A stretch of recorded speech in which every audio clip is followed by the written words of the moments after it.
Sejam muito bem-vindos a mais um podcast Microfone Aberto. E hoje a gente tem a grata oportunidade, estou bem à vontade para estar entrevistando Vasco Suamo. Vasco é um amigo e que tem assim muitas histórias para contar. Só uma apresentação rápida.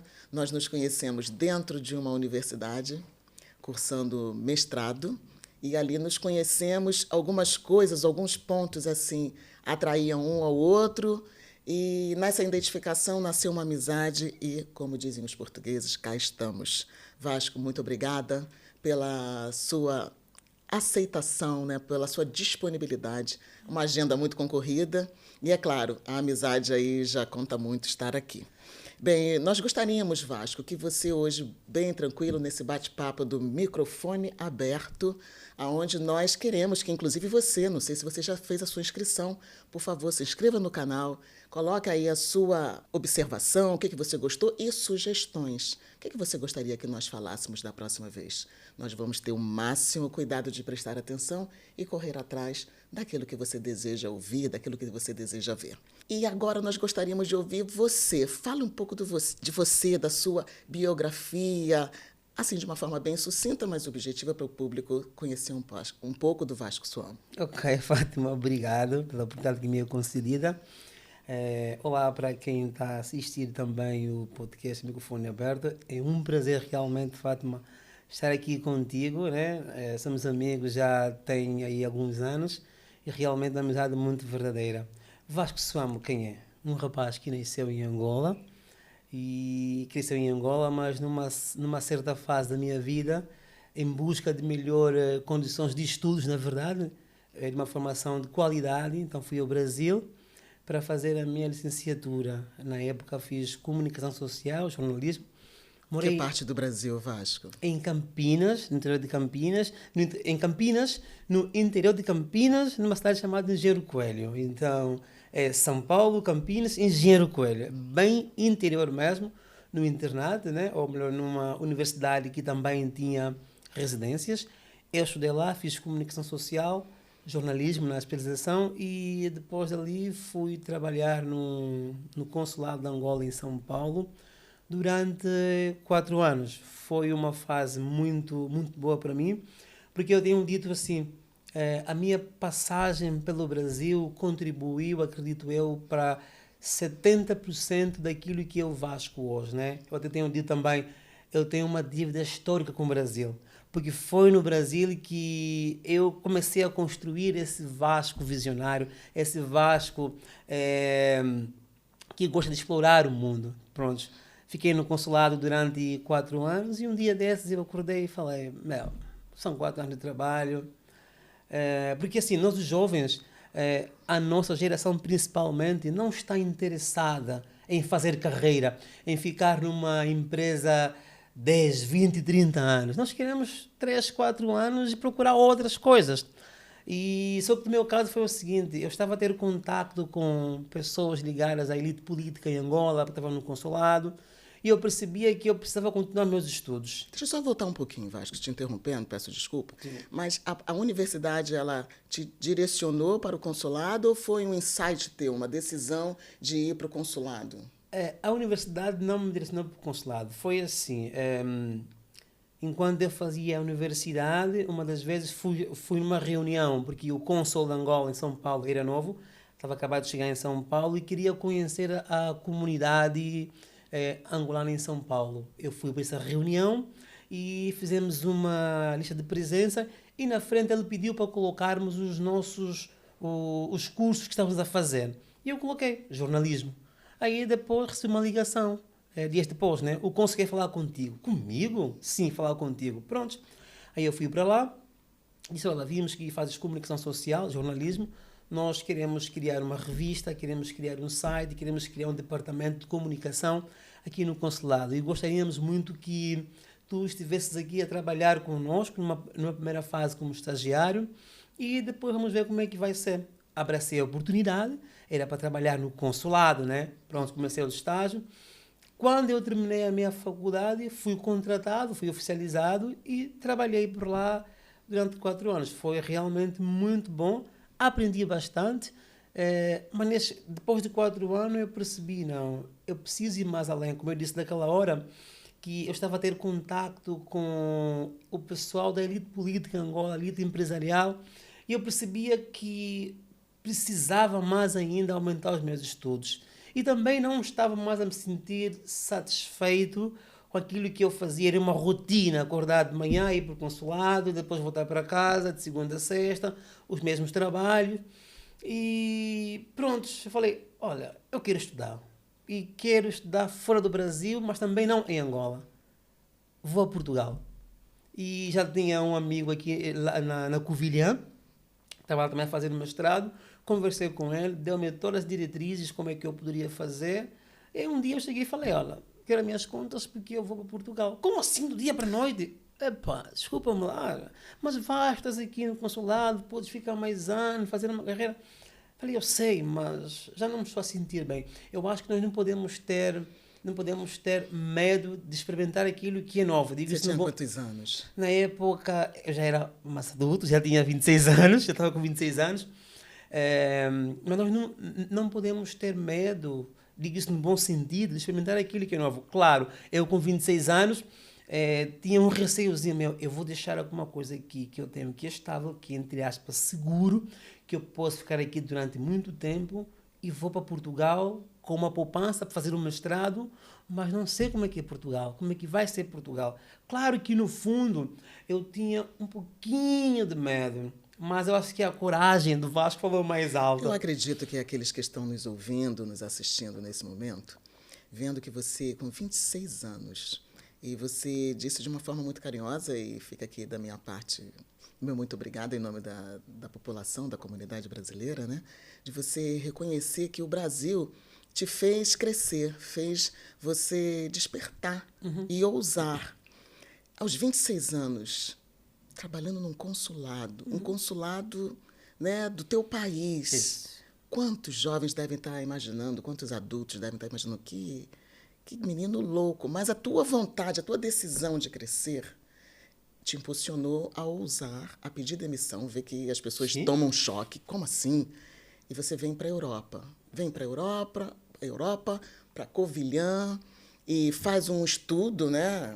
Mapeamento, como a gente diz, assim, de saber como seria Covilhã.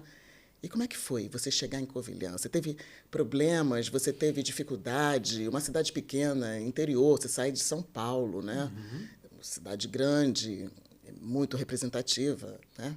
E você vem para a Europa, ok, mas para Covilhã, para UB. Como é que foi tudo isso? Como é que foi essa sua adaptabilidade? Houve problema, houve dificuldade ou tudo fluiu normalmente? Olha, problemas nunca nos faltam, né? Nós temos que buscar as soluções. Sim, quando eu cheguei aqui na Covilhã, enfrentei vários problemas, não é? E, primeiro, na questão das finanças, né? Tu precisas estar matriculado, ou melhor, para abrir conta bancária, vamos começar assim. Quero uma conta bancária. Chegas no banco, tens que ter o NIF. Vais lá nas finanças, é para quê? Não, o banco tem que dar uma carta. A escola tem que dar uma carta. Então, um passa a responsabilidade para o outro. Claro que hoje está bem mais fácil, mas lá em 2017 era um pouquinho mais complicado essa questão das finanças. Aí o que acontece? Mais dificuldades que eu encontrei na Covilhã. Na época, até tinha a facilidade de encontrar alojamento, de encontrar apartamento, mas tu precisavas também de um fiador. Eu acabei de chegar em Portugal, não conheço ninguém. Quem me vai fiar? Quem vai ser meu fiador se eu não conheço ninguém? Ou tens que ter um fiador, ou tens que pagar 3, 4 meses depois. Era um pouquinho complicado, mas graças a Deus consegui superar isso logo acho que foi na segunda semana. Como bem disseste, eu saí de São Paulo, uma metrópole, né? Uma cidade muito grande que não dorme, que vai das 6 da manhã até 6 da manhã do assim. outro dia. São Paulo é isso. E chego aqui na Covilhã, interior. Houve algum choque?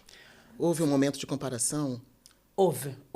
E também de arrependimento algumas Isso que eu ia vezes. perguntar agora. Arrependi-me algumas vezes. Falei, eu deixei o meu trabalho no consulado, Eu deixei São Paulo, uma cidade que eu tinha tudo nas mãos, porque, é assim, eu gosto muito de andar à noite, por exemplo. Eu não sou homem da noite, não vou para as noites, mas eu gosto muito de andar à noite. Por exemplo, se eu tiver que viajar para um país, eu prefiro ir à noite, chegar à noite.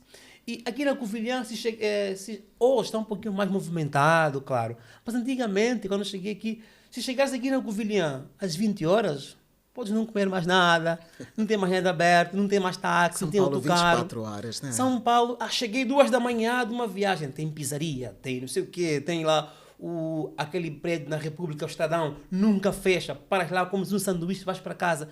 Então, tive um choque aqui na Covilhã. Mas também percebi como a minha intenção não era de procurar um trabalho, mas sim de procurar uma formação melhor, não é? Eu acho que a UB, a Covilhã, de forma geral, ofereceu-me isso e depois eu percebi que sim, fiz a escolha certa. Como eu disse, eu no Brasil eu fiz comunicação, eu trabalhei no consulado na área de comunicação, assessoria de imprensa, mas fiquei um pouquinho desiludido com a profissão de jornalista. Falei, não, não é isso que eu quero para mim. Não é isso que eu quero para mim, porque quando estamos na faculdade de jornalismo, nós achamos que assim que pegamos o diploma, vamos mudar o mundo, vamos revolucionar, vamos mostrar a sujeira. Não, não é bem assim. Caro estudante de jornalismo, não desista, boa, segue, mas o jornalista precisa seguir a linha editorial do veículo que trabalha, é isso. E a linha editorial, muitas das vezes, não digo todas as vezes, muitas das vezes é feita de acordo com quem patrocina. Então, isso deixa-me um pouquinho triste com o jornalismo. Falei, não, como eu já venho do consulado, já tenho uma área, já tenho uma certa experiência, eu vou para estudos políticos. Então, Essa descoberta você fez aqui? Não, Estando, já veio de lá? fiz do consulado, Ok. já parti de lá, porque até teve que fazer a inscrição no curso, tudo isso aqui. E fui então para o mestrado de Relações Internacionais. Nas primeiras aulas falei, é isso que eu quero para a minha vida, é isso que eu quero. De cara você já se apaixonou? Sim. Você se encontrou ali? Encontrei-me ali e falei, é isso que eu quero. Eu quero estudar coisas da ONU, eu quero estudar coisas de segurança, eu quero estudar coisas relacionadas a conflitos, é isso que eu quero para mim. E aí fiz o primeiro ano curricular, foi muitíssimo bom, aprendi muito. Como já vinha com uma bagagem de comunicação ou de jornalismo que exige leitura, exige escrita, então isso foi mais fácil, né? Porque também está dentro das Estava ciências, mais ambientado, mais ambientados, não é?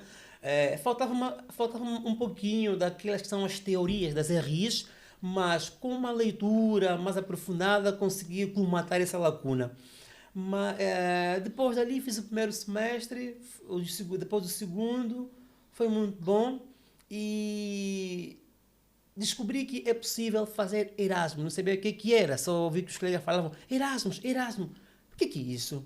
Aí eu fui procurar saber mais o que era esse Erasmus.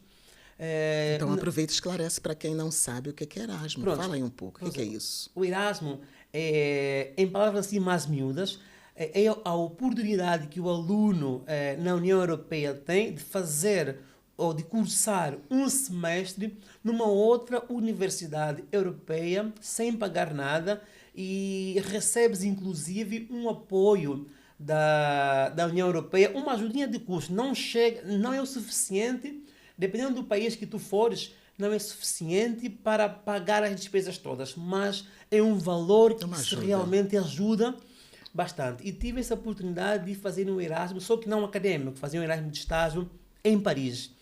E falei com os professores, achou-se a empresa que eu poderia fazer o estágio em Paris, e aquele rapaz que saiu do Brasil veio a Portugal, em 2018 viu-se em Paris, numa empresa, a fazer um estágio de 6 meses. Uau, que assim, pulo! Como assim em Paris? Eu nunca pensei que estaria lá a fazer um estágio. Como assim um estágio em Paris? Pronto, fui. Quando cheguei em Paris, eu não falava, ou melhor, até agora não falo francês, pessoal, já expliquei como é que foi o estágio.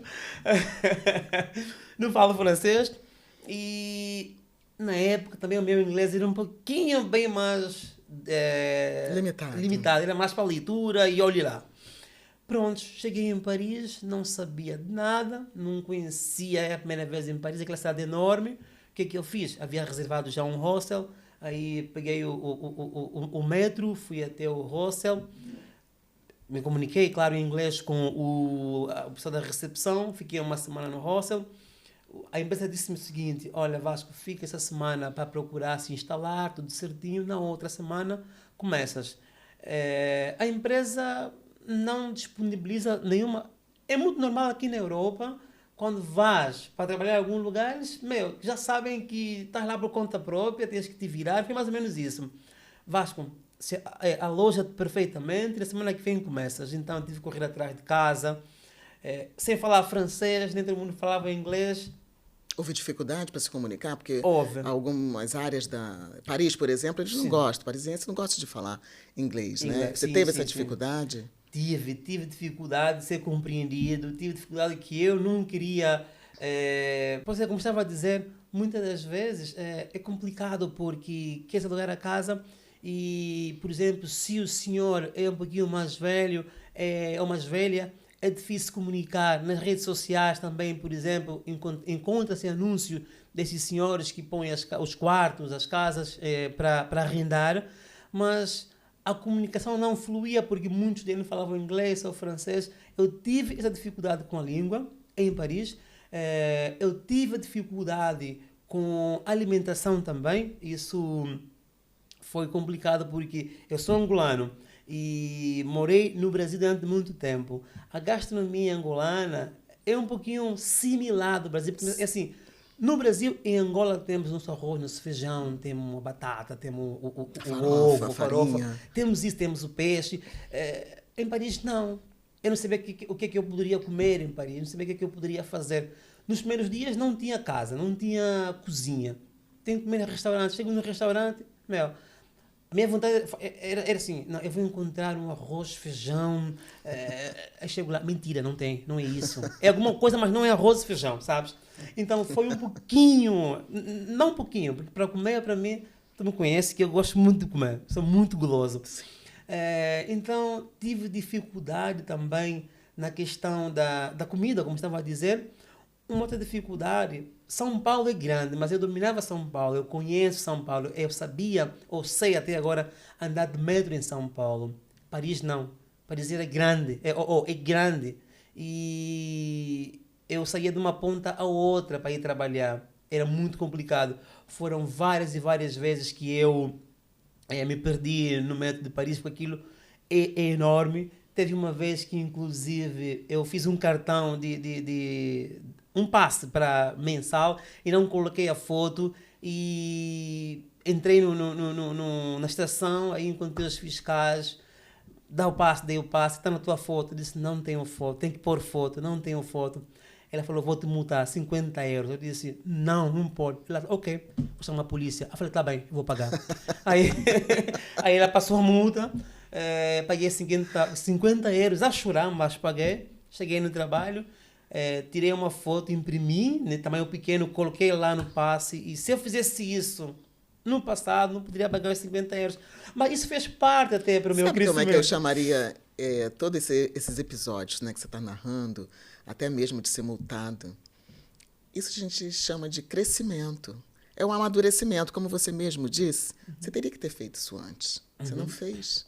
Então, aquilo que fluía bem, o que passava bem, que não tem multa em Angola, no Brasil, Europa já é outra conversa, são outras palavras. Sim, sim. Então, foi ali, através da pressão, você pagou 50 euros, porque se chamasse a polícia não é nada bom para um imigrante, nunca é legal, Nunca. ainda mais na condição de estudante e tal, não é bom.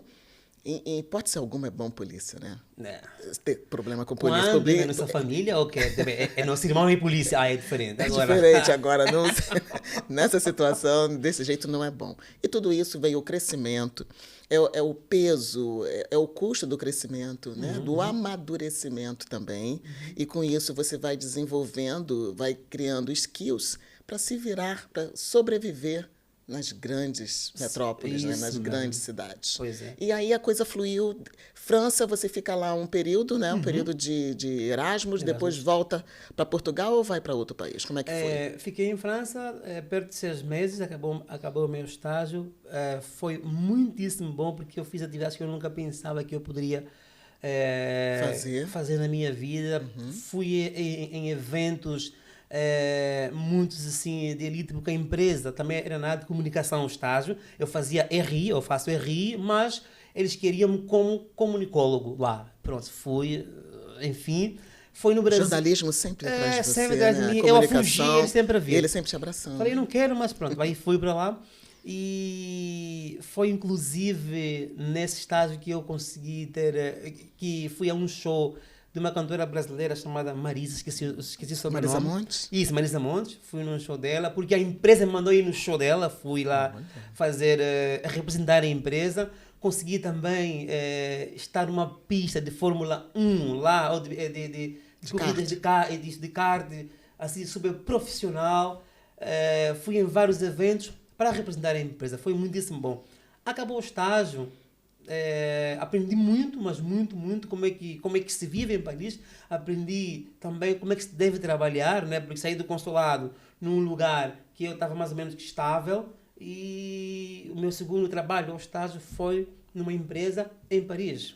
É de água por vinho. E participando de coisas que você, dentro de um consulado, talvez a coisa fosse mais assim formatada, isso. Não sei, mais séria, mais politizada, enfim. Sim. Bom, Vasco, daí você volta para Portugal, dá continuidade aos seus estudos. Sim. E aí o que acontece mais? Aí volto para Portugal, chego aqui, era o segundo ano já do mestrado, que era para fazer a tese. E eu comecei a ter alguns problemas com o inglês, porque o inglês era aquele pequeno, que para a leitura não era perfeitamente, porque muitas das vezes quando estamos a começar, né, quando não sabemos, quando não dominamos a língua, ou a língua estrangeira no caso, queremos traduzir no literal. Então eu comecei a ter dificuldades com o inglês. E não funciona quando a gente quer fazer assim. Eu preciso melhorar o meu inglês ainda mais durante esse período todo. Claro, o que eu pensei? Fazer um outro Erasmus de estágio. Fazer um outro estágio. Pegou o gosto, né? Não queria outra Sim, vida. Falei, então pronto, fazer um estágio. Aonde? Não, tem que ser num país inglês, que é para eu vivenciar, para eu estudar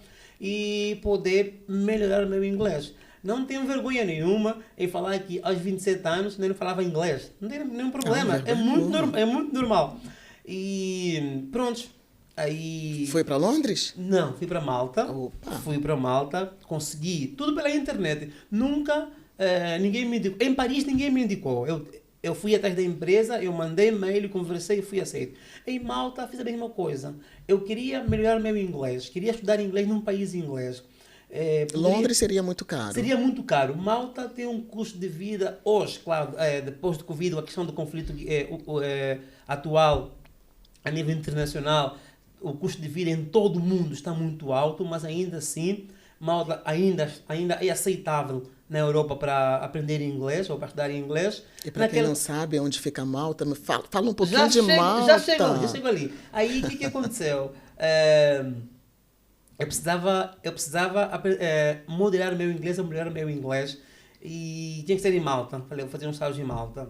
Aí fui no Google outra vez, procurei várias empresas em Malta e mandei e-mail a explicar, sou fulano de tal, procuro um estágio assim, agregado ao Erasmus. Pronto, vários me responderam, mas aquela empresa que me respondeu com mais firmeza, segurei, mandei os documentos, eles assinaram, levei para a UB colocou no sistema e pronto, abriu, peguei as minhas coisas e fui para Malta. Onde é que fica Malta? Malta é um país, tem que deixar bem claro. Muitos pensam que Malta ou é Grécia ou então é Espanha. Não, Malta é uma ilha, mas é um país no mar Mediterrâneo. É uma ilha inglesa, a última. Na verdade, Malta foi colonizada por muitos países, mas a última potência que lá passou foi a Inglaterra. Então, o inglês é a língua oficial de Malta, mas também fala-se o maltês. Entre o povo autóctone de Malta, eles preferem falar o maltês, mas o inglês é a língua de comunicação, é a língua oficial para quase tudo. Fui para Malta, fazer o meu estágio também foi muito, mas muito bom. Enquanto fazia estágio, eu trabalhava de segunda, quarta e sexta. Os outros dias ia para a escola de inglês e fui melhorando o inglês, fui melhorando a minha leitura, a minha escrita. E foi muitíssimo importante estar lá porque Malta, eu acho que todo mundo precisa conhecer Malta antes de morrer, sabe? Precisa conhecer Malta. É. Sim, sim, porque lá nós conseguimos ver o casamento entre aquilo que é antigo e o novo no mesmo lugar. Conseguimos ver um país que está na Europa, mas com uma característica meio similar àquilo que é o Oriente Médio, alguma coisa, o Egito, a África. É uma mistura assim, pronto, é mesmo algo mediterrâneo, sabe? É mesmo algo do Sim. meu,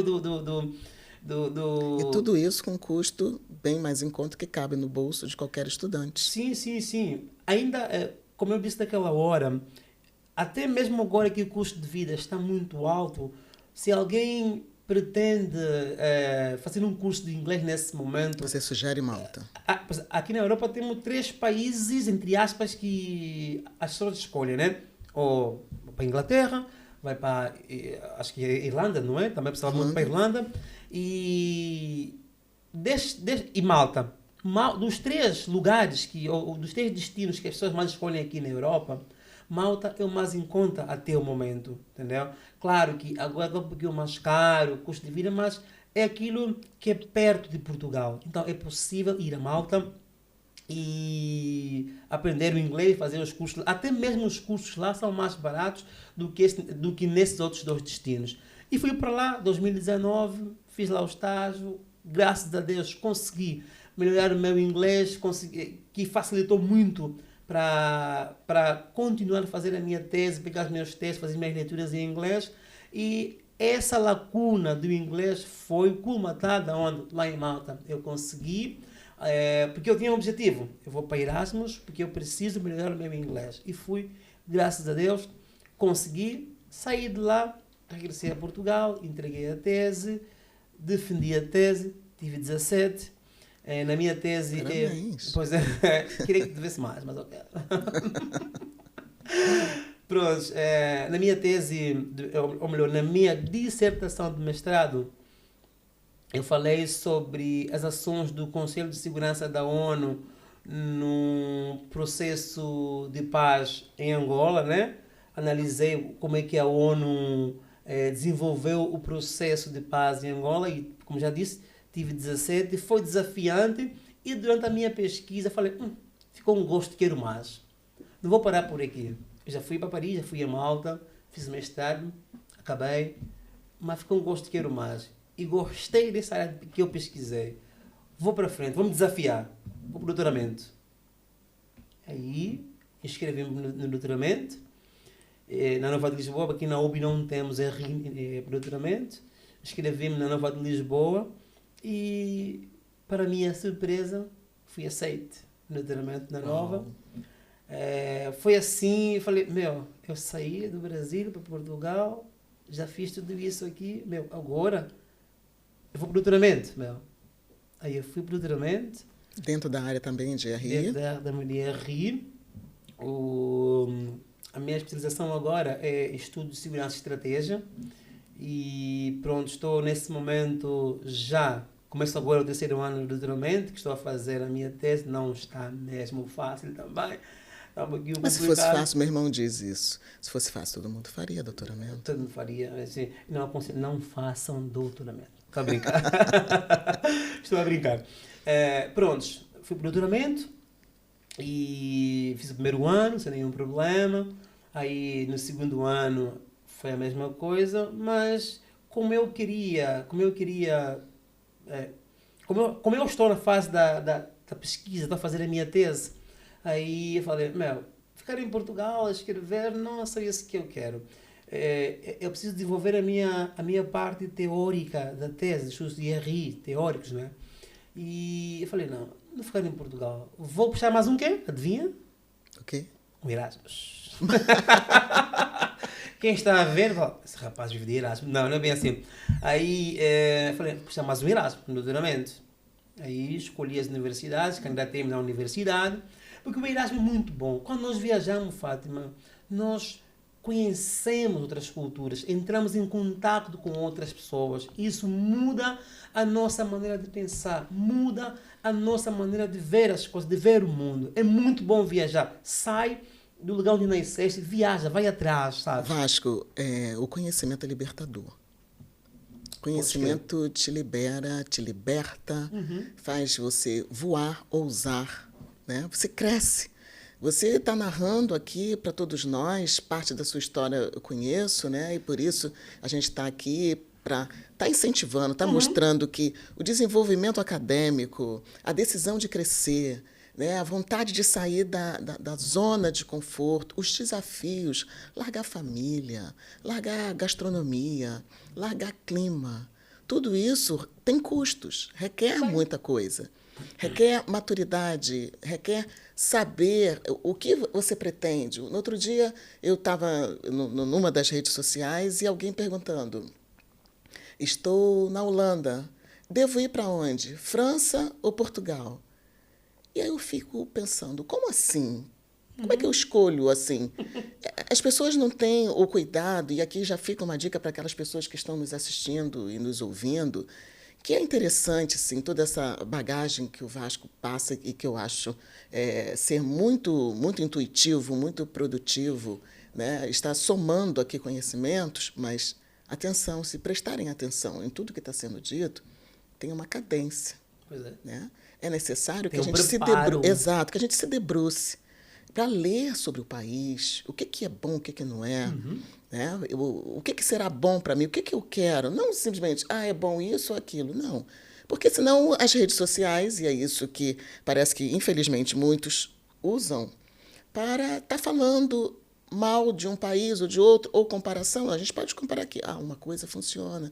Isso é bom, mas eu saio de uma metrópole, como São Paulo, que 24 horas a Covilhã não tem, mas tem isso, assim, assim. Tem um plus, tem algo que vai me ajudar, vai corroborar com aquilo que eu quero ser como ser social, como, né, o que eu pretendo. Então, é interessante que a gente não vá na onda do modismo, concorda, Vasco? Mas que a gente tem que ter, se debruçar, dar uma lida, o que funciona, o que não funciona, a questão de clima, será que eu vou me adaptar?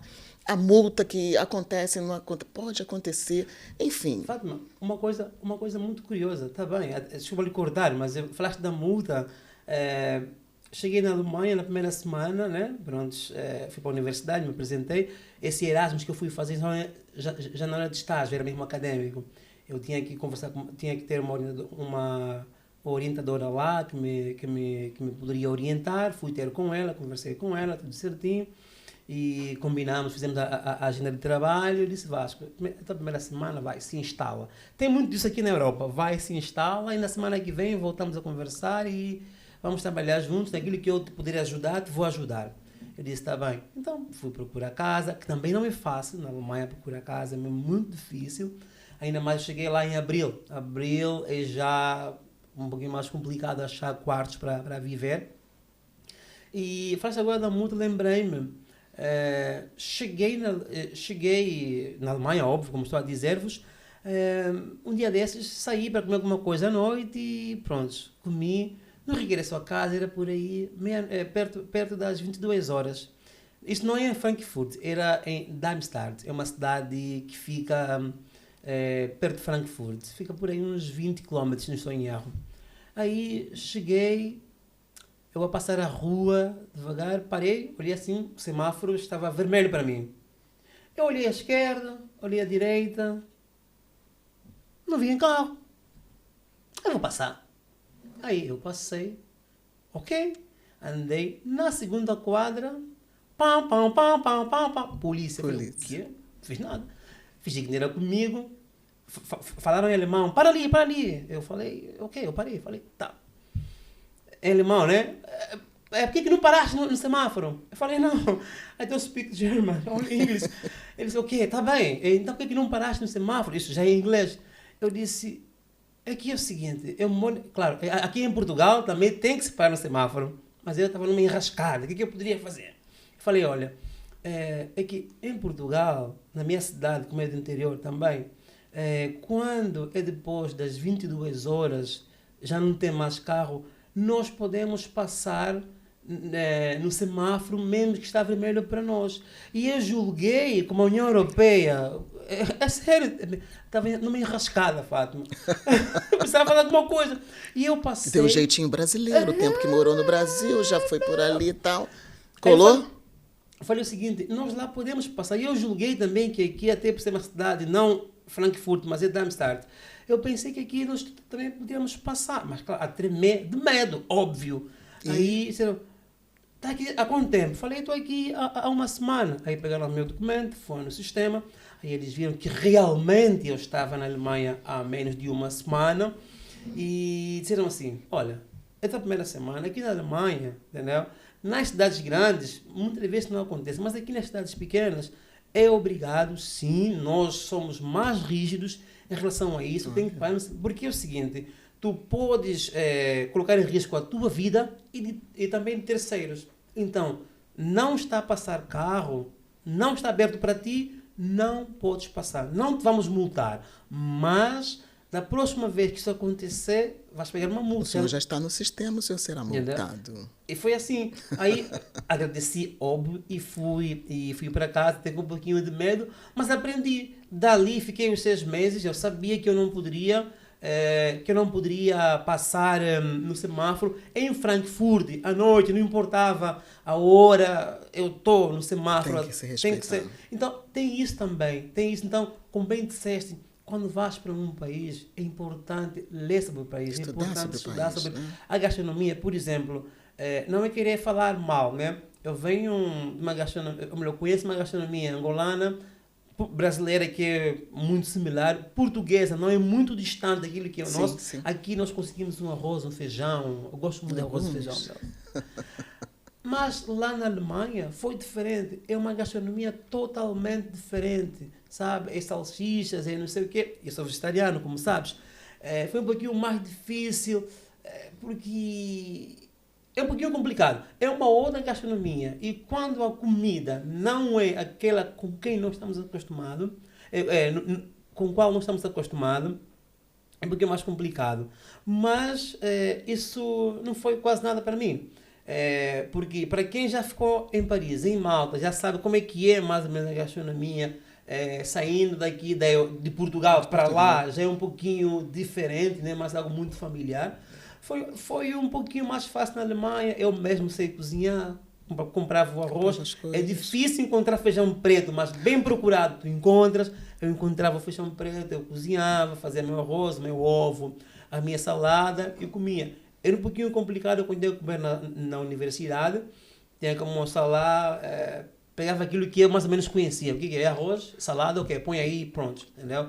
Mas ainda assim, como eu disse, isso não foi empecilho, foi muitíssimo bom estar na Alemanha. Eu conheci algumas cidades na Alemanha, consegui ir até alguns lugares que marcaram o Holocausto na Alemanha. Foi muito... Olha. Sim.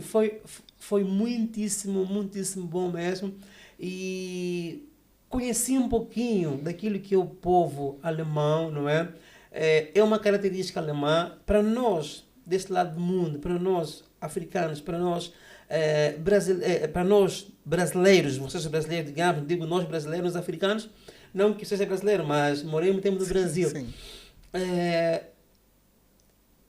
O jeito cultural de ser para nós, desse outro lado, soa como se fosse grosseria, sabe? Tipo, mas consegui conhecer que realmente aquilo que se diz que não é um pouquinho grosso, realmente para nós é grosseria. Mas é cultural. Mas cultural deles, é uma coisa muito mal para eles. Acho que você narrou alguns episódios, né? Paris, Malta, mais Paris e Alemanha.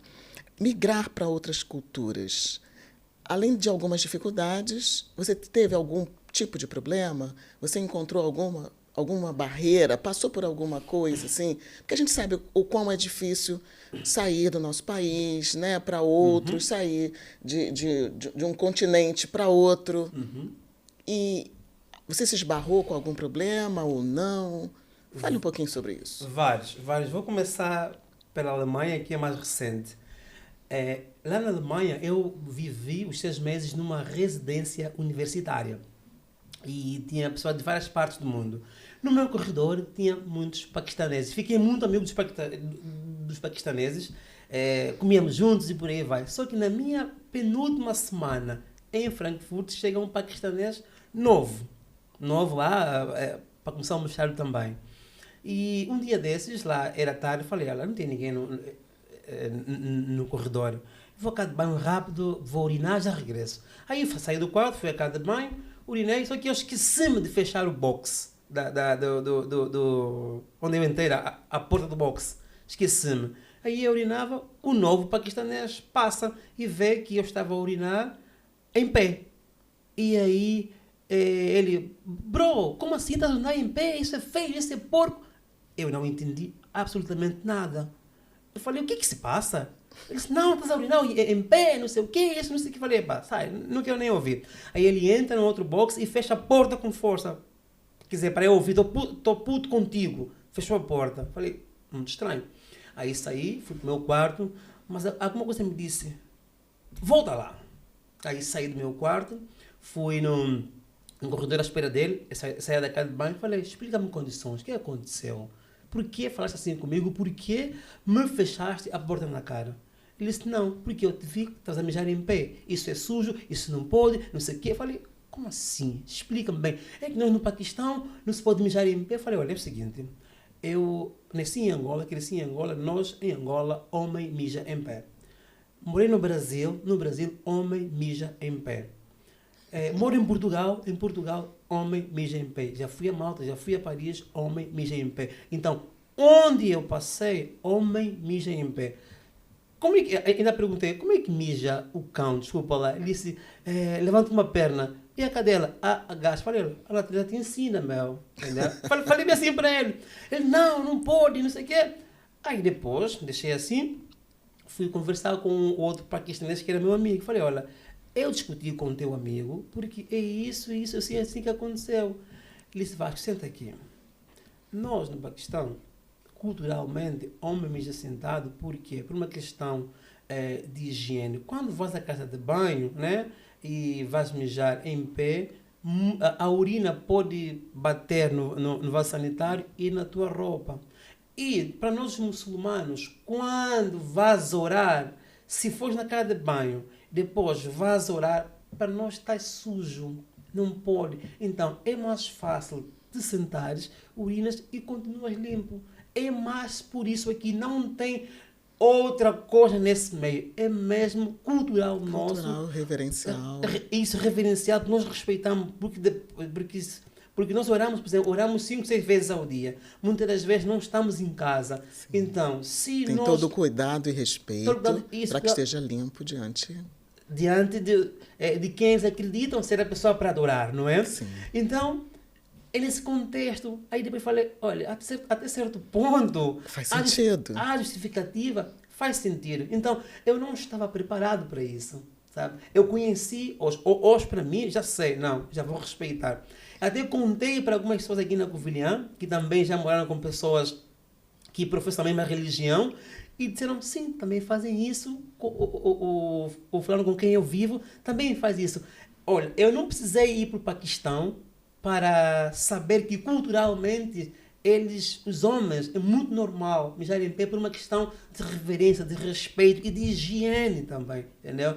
Então, eu não estava preparado para isso e acabo por ter isso na minha última semana. Claro, isso foi enriquecedor, fiquei a aprender mais ainda, mas nem tudo, Fátima, foi Monte Rosa.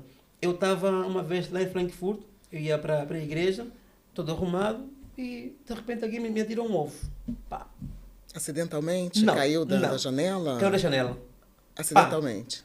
Pá. Não, proporcionalmente. Sério? Aí eu estava com uma amiga, ele é alemã, ele falou assim, racismo, Vasco. Sério? É sério.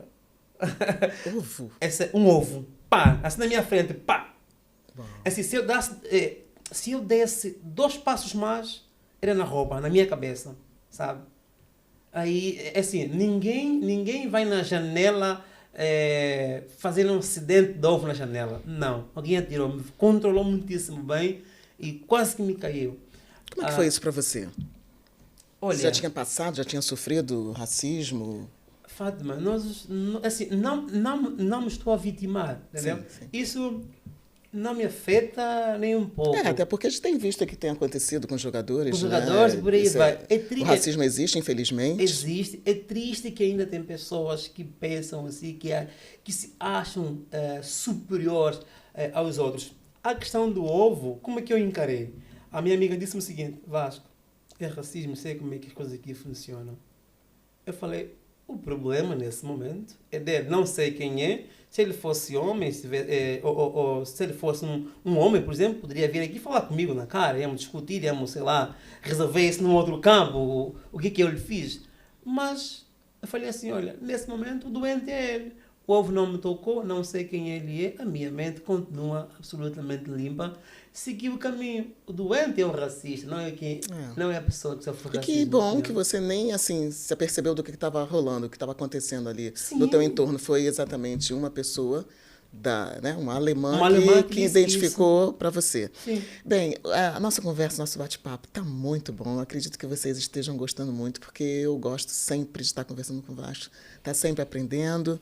Tenho muita curiosidade de conhecer Malta e irei em Malta, sim, por tanto incentivo do Vasco. Convite Não não falta, faltou. é verdade, é Eu verdade. sempre disse, Fátima, vai a Malta, que amarás aquele lugar, vai a Malta.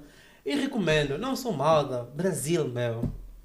O povo de Portugal que assistir esse podcast, vá para o Brasil, vá para os países africanos, vá para Angola, vá para Guiné-Bissau, Vá para o mundo, o Cabo né? Verde. É bom visitar outros países, é bom conhecer outras culturas. E eu já tenho na minha carteira outros lugares para visitar. Durante a estadia na Alemanha, já te cortando, claro. Não, você está dando continuidade. É que a gente está Durante- encerrando esse programa, Também, né? também. Então a gente não pode Passou muito deixar. rápido. Passou rápido. Ah, que bom. Pois eu consegui, por exemplo, durante a minha estadia na Alemanha, eu consegui, por exemplo, ir até a Áustria, ver como é que é a Áustria. Fiquei lá 2 noitinhas, mas foi muitíssimo bom. Consegui ver um pouquinho como é que é aquele país. Consegui chegar um pouquinho na Holanda também. Fiquei lá um dia. Então, tive essa facilidade, porque eu gosto de conhecer novas Como brasileiro culturas, disse, deu um né? rolê. Sim, isso. Dei um rolê e conheci. Cheguei na Holanda, fiquei assustado com as bicicletas lá. Todo mundo de bicicleta. Usa-se muito. E hoje em dia que falamos do ecologicamente correto, né? É importante sim que usemos bicicletas e vi isso que lá todo mundo usa. Então, o que eu digo? Já estamos para Que encerrar. mensagem você deixa para aquelas pessoas que estão a nos ouvir, que estão a nos assistir? Que mensagem você dá, assim, sucintamente, de tudo que nós ouvimos hoje? Que mensagem você dá? Primeiro, não podemos ter medo de experimentar aquilo que é novo. Digo isso no bom sentido. Mais vale morrer de arrependimento do que de desejo. Por que eu não fui? Por que eu não tentei? Por que eu não usei, né? Por que eu não usei? Sabe? Não podemos ter medo. E outra coisa, temos que sair da nossa zona de conforto. É importante, é importante. Não digo que o sofrimento, que é importante sofrer, mas se precisarmos de sofrer, que é para aprendermos, eu não vejo mal nenhum. Claro, o sofrimento que eu falo não é de cortar um braço, não, é mesmo pegar uma multa, meu. Pra você aprender, não. Aqui na Alemanha não se passa no semáforo em momento nenhum, entendeu? Aqui na França tem que ter a foto no passe. Isso é importante, sabe? Isso é crescimento. Ouvir que não, no país X, a cultura é assim, a cultura é ali. Isso é muito bom. Então, é importante, sim, que tenhamos essa força de vontade de viajar, Fátima, de conhecer outras culturas, conhecer outros povos, de ter uma noção das coisas estando lá nos países onde acontecem. Fátima, quando nós viajamos, a nossa mente abre, nosso conhecimento abre. É importante conhecermos outras culturas. E, claro, é importante na vida termos um plano, termos um direcionamento, termos uma bússola.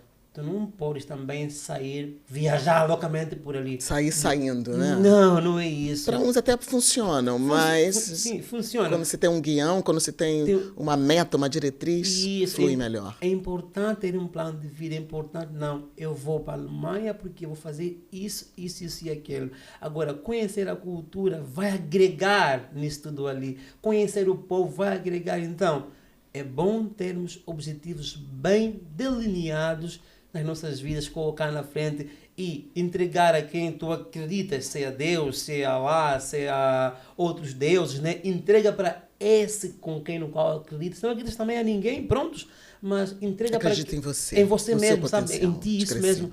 Então, acredita e segue os planos, faz a tua carteira de planos e segue. Pessoal, viagem que é bom. Microfone Aberto recebeu hoje Vasco Suamo. Eu espero que você tenha gostado. Deixa aqui o seu like e não esqueça de fazer a sua sugestão. Que outro assunto você gostaria que o Microfone Aberto trouxesse? Fica sempre conosco.